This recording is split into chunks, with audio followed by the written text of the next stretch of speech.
le concept de temps pour les civilisations anciennes et les peuples premiers. J'aimerais qu'on m'explique un peu les différences entre linéarité et cyclicité. Il y a cette idée quand même à l'origine, et ça remonte même aux Mésopotamiens et puis à la Grèce antique, hein. Il y avait cette idée que le temps était cyclique parce que les observateurs se fondaient sur l'observation de la course des astres et ensuite sur le cycle des saisons. Et voyait que les choses revenaient à l'identique d'une certaine manière et il concevait que la vie humaine, elle aussi, elle était gouvernée par ces cycles-là. Donc il y avait déjà cette notion qu'on appelait l'éternel retour à cette époque-là, qui est un concept qui ensuite a été repris par Nietzsche, mais avec une autre signification, je pourrais préciser. Mais donc il y avait cette idée que voilà, peut-être la vie des hommes, elle aussi, elle était gouvernée par ces cycles. Et en fait, on s'est mis à concevoir le temps d'une manière linéaire avec cette histoire de flèche du temps, beaucoup plus tardivement, même peut-être à partir des Lumières, en tout cas bien après la Renaissance, hein. Il me semble peut-être Romuald pourra préciser. Peut-être juste pour dire aussi que chez les peuples racines, il y a pas tellement de questionnement sur le passé, hein. Mais c'est surtout le futur. Et les anthropologues pensent que même la notion de futur serait peut-être née du pistage des animaux. Parce que c'est vrai que quand on est à la chasse et qu'on piste un animal, on a des traces de cet animal, et lorsqu'on suit ces traces, on se retrouve nez à nez avec cette créature dans une temporalité future. Donc la traque, la chasse, engendre dans la pensée la possibilité d'avoir un futur qui devient une destination. Que nous disent les synchronicités? Comment les déchiffrer? Je sais que Romuald a fait des ateliers de synchronicité. Il a même créé un jeu de synchronicité. J'aimerais que vous nous en parliez un petit peu. C'est qu'en fait, dès les années, début des années 2010, donc 2013, 2014, moi je crée mon propre protocole de création volontaire de synchronicité pour voir si on peut créer les synchronicités. Effectivement, ensuite de ce protocole, on en a fait un jeu qui s'appelle Synchronicity, et il y a d'ailleurs dans le livre des exemples de synchronicité qui sont assez incroyables.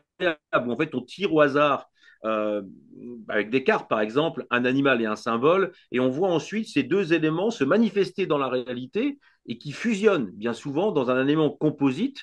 Moi, j'ai rappelé ça avec l'alchimie, le solve et coagula, la coagulation d'éléments qui sont à la fois psychiques et physiques, c'est-à-dire une alliance fusion matière-esprit.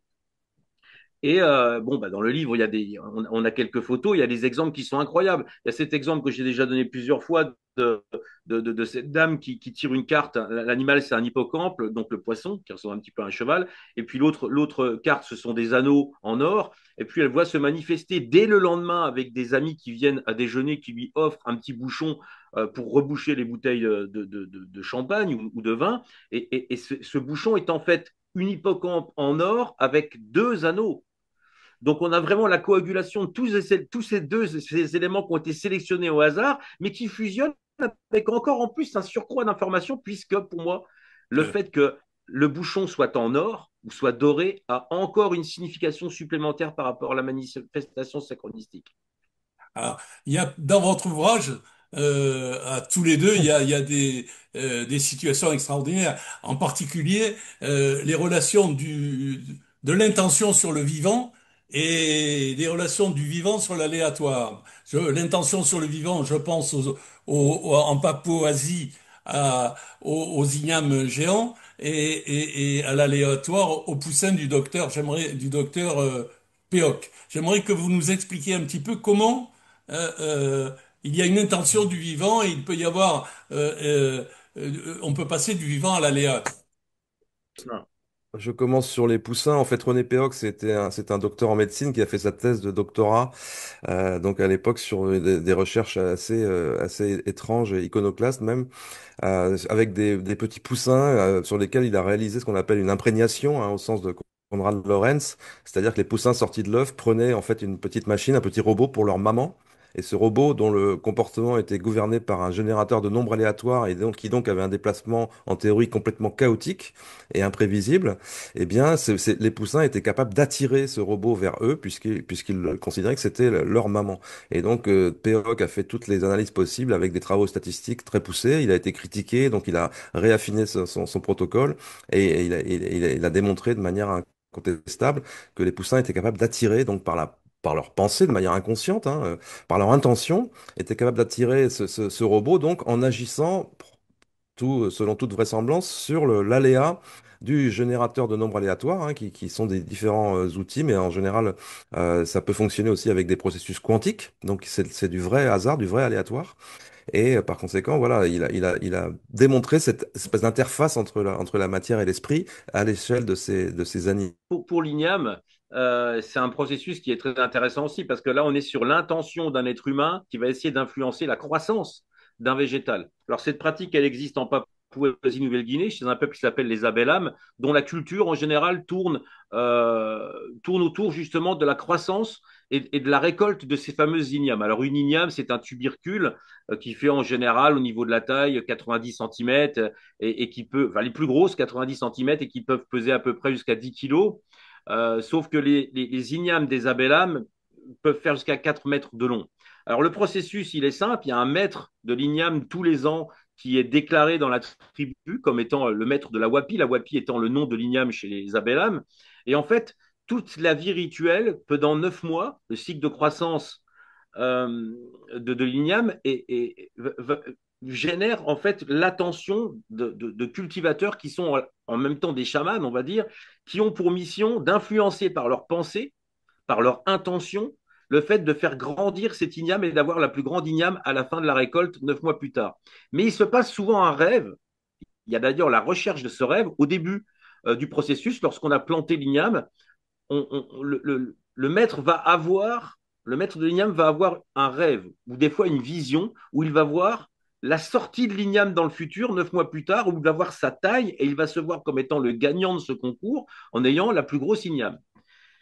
Souvent, celui qui gagne a vu son rêve et quand on lui sort de terre son igname, elle correspond parfaitement à ce qu'il avait vu en rêve 9 mois avant. Donc à ce moment-là, il rétro-projette ce qu'il constate dans le futur, dans le rêve ou dans la vision qu'il a eue 9 mois avant. Cet acte-là, cette boucle-là de rétroaction, elle aurait pour fonction, selon les Abelham, de générer et d'activer la croissance de l'igname.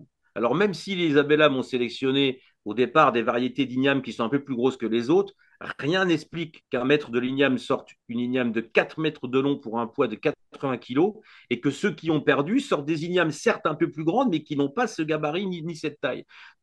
Alors, c'est ma prochaine question, qu'on parle un peu en rétrocausalité des boucles rétrocausales, c'est-à-dire ce qu'on appelle la précognition des accidents. Ben, je peux commencer avec le cas d'Elisabeth Krohn, effectivement, dont je parle dans le livre, qui est assez étonnant. C'est une jeune femme qui a fait ce qu'on appelle une expérience de mort imminente suite à un foudroiement. Donc, elle a reçu la foudre. Elle a fait une très belle expérience dans laquelle elle voit son père, ou son grand-père plutôt décédé. À la suite de ça, elle va développer ses capacités de prémonition et elle va notamment s'envoyer des emails pour pouvoir les noter et dater ses prémonitions de manière précise. Et donc, elle a gardé des traces de ça. Et elle va notamment voir le fameux crash d'un avion sur l'Hudson. Alors, c'est le miracle de l'Hudson, c'est cet avion qui s'est posé sur l'Hudson à New York sans se crasher, justement, grâce au sang-froid du pilote. Et elle a cette vision très précise, en fait, de cet avion posé sur l'eau avec des passagers, des personnes qui sont debout sur les ailes de l'avion. Et quand elle a cette vision, en fait, dans un rêve, hein, et quand elle a ce rêve-là et qu'elle le raconte à son mari, il lui dit, ça ne peut pas exister puisque les avions ne flottent pas et donc cette vision n'a aucun sens. Et c'est le lendemain matin, en regardant la télévision de l'hôtel où ils sont en vacances, que son mari lui dit, regarde, et là, il y a cette image qui correspond exactement à ce qu'elle a vu. Et donc, elle comprend et elle va travailler avec des chercheurs qui vont lui faire comprendre que ce qu'elle a vu dans son rêve, c'était cette image-là, justement, l'image qu'elle allait voir ensuite à la télévision, l'image précise qu'elle a vue à la télévision, et ça sert à justifier une théorie selon laquelle on ne voit pas le futur, mais on voit son propre futur. Alors, on parle de penser le temps. Vous utilisez un concept dans l'ouvrage que vous appelez l'esprit bicaméral. Qui va m'en parler? Ça, c'est une hypothèse qui a été développée par un professeur de psychologie de l'université de Princeton qui s'appelait Julian Jaynes. Et lui, il mettait une hypothèse très intéressante. Il disait qu'en fait, les hommes de l'Antiquité n'étaient pas construits cognitivement comme nous. C'est-à-dire qu'ils n'étaient pas du tout câblés comme nous, entre guillemets, hein, pour faire simple. Dans l'anthropologie, par exemple, en Nouvelle-Guinée, il y a encore des peuples qui entendent, par exemple, des voix qui peuvent émaner de statues qui viennent présensifier les défunts. Les crânes aussi. Par exemple, chez les asthmates de Nouvelle-Guinée, les crânes sont conservés. Il y a tout un culte autour des crânes parce que les gens disent qu'ils entendent encore la voix des ancêtres à travers les crânes. D'ailleurs, il y a des photos stupéfiantes où on voit des asthmates qui dorment sur un crâne humain parce que c'est le crâne de leur père, de leur grand-père, et la nuit, ils entendent la voix des défunts continuer à leur dire des choses sur la vie quotidienne, sur des décisions à prendre importantes dans leur vie ou pour la tribu. Donc, l'esprit bicaméral n'a pas vraiment disparu.